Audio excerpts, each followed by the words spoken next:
ẹ kú ilé là á kára lé káàbọ̀ ẹrìn wá òun là á kí èrò ọ̀nà èyí la ó fi máa wọlé lónìí lórí ètò yín ètò wa ọ̀rọ̀ kàsí ọ̀kẹ́kọ̀ọ́ ọ̀rọ̀ kàsí words that are going into extinction ọ̀rọ̀ kàsí words that are going to extinction bẹ́ẹ̀ ni ọ̀rọ̀ kàsí látẹnu èmi ọmọ yín Adéọlá ọmọ Akíntayọ̀ àyà tó ti bẹ́lẹ̀ ó ti bẹ́ sáré lónìí a ó máa gbé àwọn ọ̀rọ̀ tó jẹ́ wípé wọ́n ti ń lọ ńlẹ̀ àti Yorùbá tí à ń pè lóde òní a ó máa gbé yẹ̀wò pẹ̀lú èdè Gẹ̀ẹ́sì wọn bẹ́ẹ̀ ni ọ̀rọ̀ àkọ́kọ́ tí a ó gbé yẹ̀wò lénìí ni jọ̀ọ́ jẹ̀tẹ́ jọ̀ọ́ jẹ̀tẹ́ kí ni à ń pè ní jọ̀ọ́ jẹ̀tẹ́ jọ̀ọ́ jẹ̀tẹ́ ni kinní náà ṣẹlẹ̀ ìrọ̀rùn ìrọ̀rùn ló bá dé jọ̀ọ́ jẹ̀tẹ́ easily ìrọ̀rùn jọ̀ọ́ jẹ̀tẹ́ ọ̀rọ̀ mìíràn tí a máa gbé yẹ̀wò ni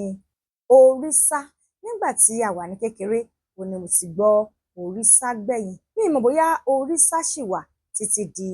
òní ṣùgbọ́n kí ni wọ́n máa ń ṣe níbi òrìṣà yẹn nígbà náà ibẹ̀ láti máa lọ sá àwọn nǹkan bíi èlùbọ́ láfún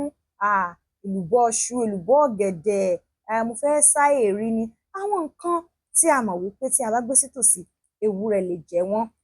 bẹ́ẹ̀ ni ibẹ̀ ni a ti máa sá wọn ní ìgbà náà lọ́hùn-ún òrìṣà where we dry things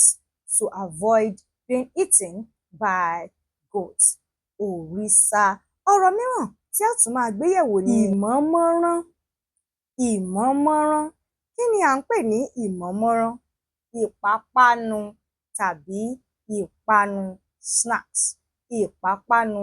ìmọ̀mọ́rán tàbí ìpanu snacks bẹ́ẹ̀ ni àwọn ọ̀rọ̀ tí a gbé yẹ̀wò lónìí ni òrìṣà where we used to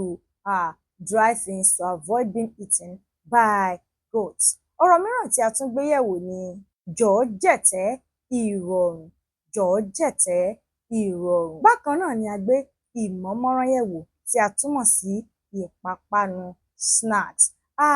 ní abẹ́ fọ́nrán yìí ẹ bá mi kọ àwọn ìpápánu tí ẹ jẹ nígbà kékeré yín tí ẹ jẹ nígbà kékeré yín ẹ bá mi kọ ní èdè Yorùbá sí abẹ́ fọ́nrán yìí ká tún fi mọ àwọn ọmọ Gen Z yàtọ̀ sí àwọn millennial tàbí àwọn ìyá àti bàbá wa ẹ ṣé púpọ̀ a máa fèyí ṣe lọ lórí ètò yín ètò wa ọ̀rọ̀ kàsí láṣẹ Èdùmàrè ògbón tá a bá ṣe nínú ọdún yìí jọ̀ọ́ jẹ̀tẹ́ Elédùmarè yóò jẹ́ kó jẹ́ fún gbogbo wa àmín ó dàbọ̀.